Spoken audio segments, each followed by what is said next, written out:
Provavelmente você já ouviu falar no termo Cabalá. O que é a Cabalá, afinal de contas? Qual seria a sua história e a sua origem? A Cabalá é praticada principalmente pelos judeus cabalistas, mas o Cabalá ou a Cabalá tem chegado a muitos cristãos e muitos cristãos têm praticado a Cabalá sem saber a respeito de sua origem antiga. Será que a Cabalá é uma espécie de misticismo, um sincretismo religioso judaico do cativeiro babilônico? Nesse vídeo eu quero sanar essa dúvida que muitas pessoas têm a respeito do que é a Cabalá. Se você tem essa dúvida e chegou aqui no canal, eu peço que deixe o seu like, se inscreva no canal e compartilhe esse vídeo com outras pessoas que também têm essa dúvida a respeito do que seria a Cabalá.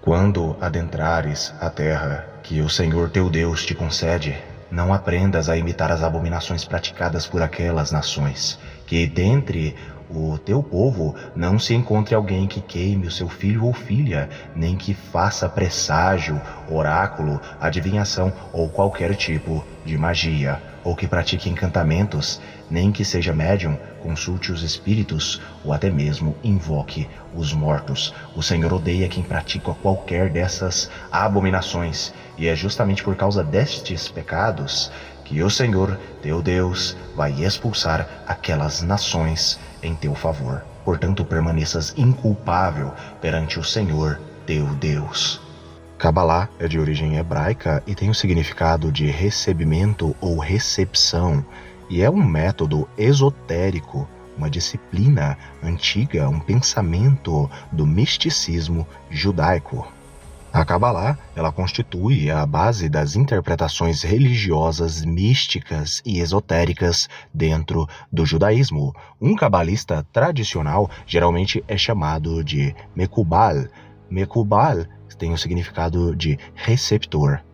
Os judeus cabalistas desenvolveram originalmente sua própria transmissão de textos sagrados dentro do reino da tradição judaica e frequentemente usam escrituras judaicas clássicas para explicar e demonstrar seus ensinamentos místicos. Esses ensinamentos são mantidos pelos cabalistas para definir o significado interno da Bíblia hebraica e da literatura rabínica tradicional, e sua dimensão transmitida anteriormente oculta, bem como para explicar o significado das observâncias religiosas judaicas. Historicamente, a Cabala surgiu de formas anteriores de misticismo judaico na Espanha e no sul da França, no século XII e também no século XIII. E foi reinterpretada durante o renascimento místico esotérico judaico na Palestina otomana do século XVI. O Zohar, o texto fundamental da Cabala, foi escrito no final do século XIII, provavelmente por Moisés de León. Isaac Luria, no século XVI, é considerado o pai da Cabala contemporânea. A Cabala luriânica foi popularizada na forma do judaísmo racídico a partir do século XVIII. Durante o século XX, o interesse acadêmico em textos cabalísticos, liderado principalmente pelo historiador judeu Gerson Schloen, inspirou o desenvolvimento de pesquisas históricas sobre a Cabala no campo dos estudos judaicos.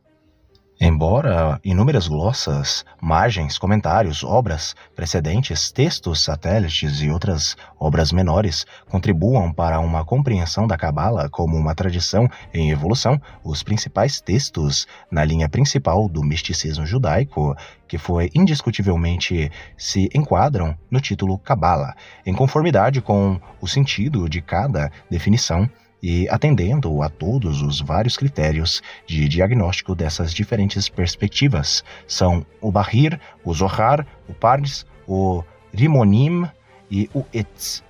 Os primeiros escritos de Rehalot são reconhecidos como ancestrais das sensibilidades deste florescimento posterior da Cabala. E mais especialmente, o Sefer Yetzirah é reconhecido como o antecedente do qual todos esses livros extraem muitas de suas inspirações formais. O Sefer Yetzirah é um breve documento de apenas algumas páginas que foi escrito muitos séculos antes das obras da Alta e da Alta Idade Média, em algum momento de 200 a 600 depois de Cristo. Detalhadamente, uma visão alfanumérica da cosmologia pode ser entendido como uma espécie de prelúdio ao cânone da Cabala. A história do misticismo judaico abrange várias formas de práticas esotéricas e espirituais voltadas para a compreensão do divino, do espiritual e dos aspectos ocultos da existência. Essa tradição mística evoluiu significativamente ao longo de milênios, influenciando e sendo influenciada por diferentes contextos históricos, culturais e religiosos. Uma série de sincretismos são vistos dentro da Cabalá de origem pagã. Entre as formas mais proeminentes do misticismo judaico está a Cabala, que surgiu no século XII e desde então se tornou um componente central do pensamento místico judaico. O período medieval viu a formalização da Cabala, particularmente no sul da França e na Espanha. Textos fundamentais como o Bahir e o Zohar foram compostos durante esse tempo, estabelecendo as bases para o desenvolvimento posterior, por assim dizer. Os ensinamentos cabalísticos dessa era eles basicamente se aprofundaram na natureza ali do espiritual, na estrutura do universo e no processo de criação.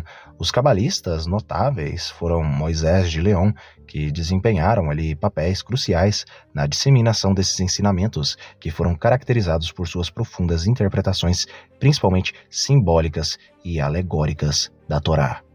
No início do período moderno, a Cabala luriânica, fundada por Isaac Luria no século XVI, introduziu novos conceitos metafísicos como Tzimtzum, contração divina, e Tikkun, reparo cósmico, que tiveram um impacto muito duradouro no pensamento judaico. O século XVIII viu a ascensão do Hassidismo, um movimento que integrou ideias cabalísticas em um contexto popular revivalista, enfatizando a experiência mística pessoal e a presença do espiritual na vida cotidiana. Hoje, o estudo acadêmico do misticismo judaico, iniciado por estudiosos como Gerson Schlohem, continua a explorar essas dimensões históricas, textuais e também filosóficas. Maimônides, no século XII, no início ali do nascimento da Cabalá, ele é celebrado aí por seguidores por seu racionalismo judaico.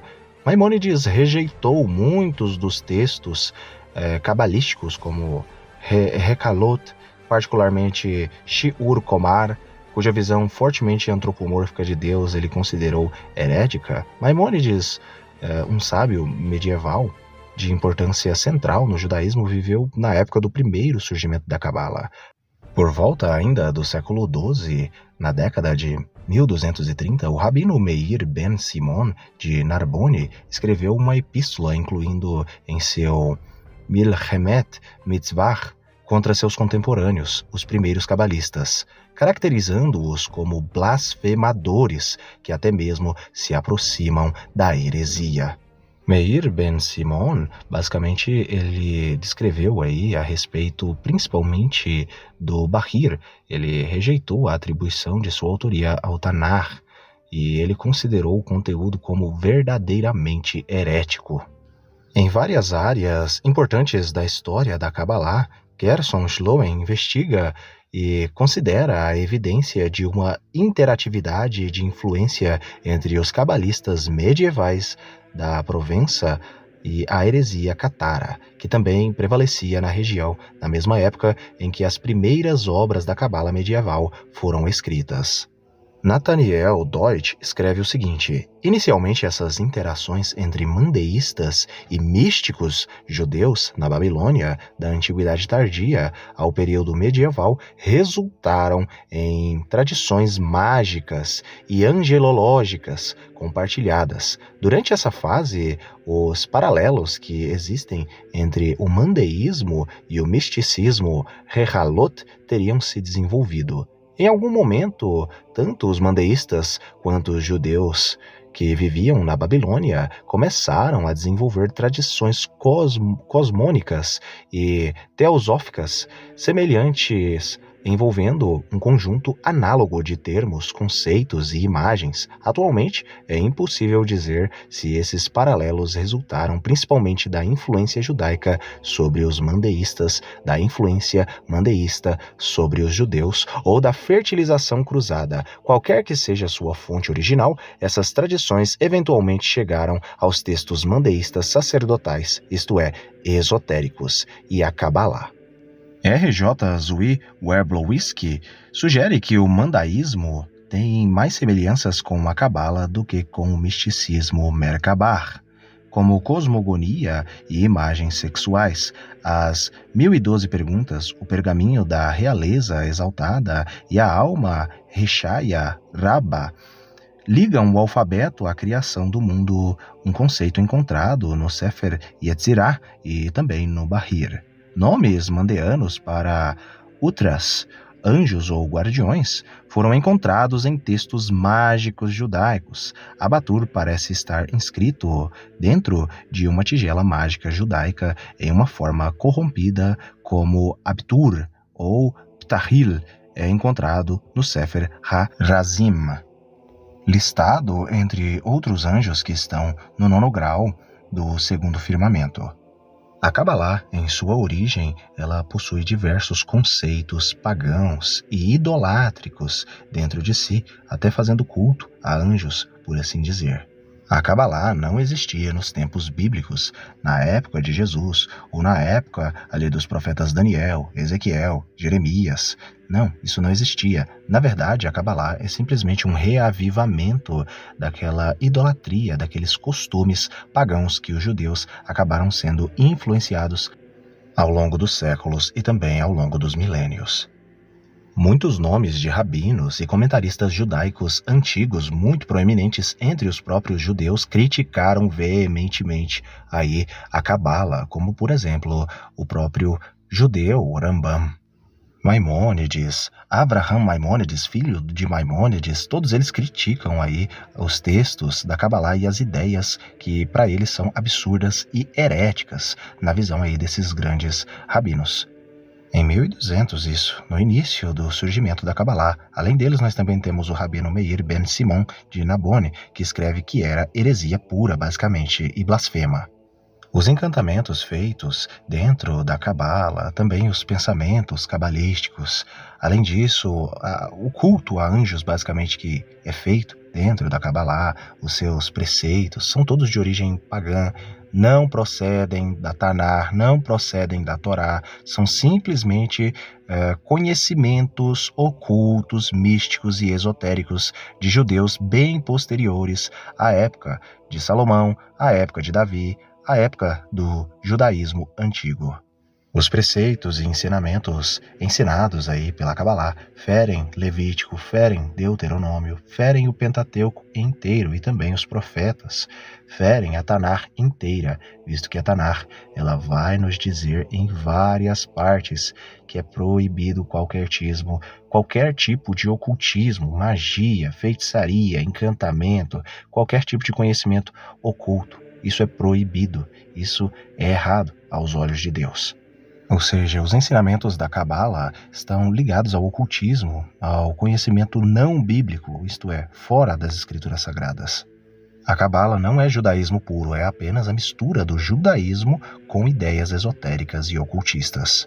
Um ótimo exemplo para ilustrar tudo isso é que os cabalistas acreditam na reencarnação, que vai contra o ensino bíblico tanto do Antigo Testamento quanto do Novo Testamento. No livro de Jó, no capítulo 7, no verso 9, nós podemos ver claramente que ele vai dizer que a reencarnação não existe. Já no Novo Testamento, em Hebreus 9, 27, também diz que o homem foi declarado morrer apenas uma vez, e depois disso vem o juízo. No livro de Jó, no capítulo 7, no verso 9, vai dizer claramente que depois que uma pessoa morre, o destino dela é o Sheol, e ela não pode mais voltar à vida. No Antigo Testamento, quando as pessoas morriam, ou iam para o Sheol, ou iam simplesmente voltavam, tornavam para Deus. Eu agradeço a todos que assistiram o vídeo até aqui Escrevam aí nos comentários o que vocês pensavam da Cabala antes de escutar tudo isso que vocês escutaram no vídeo. Um abraço, fiquem todos com o Elohim e até o próximo vídeo do canal Mistérios de Elohim.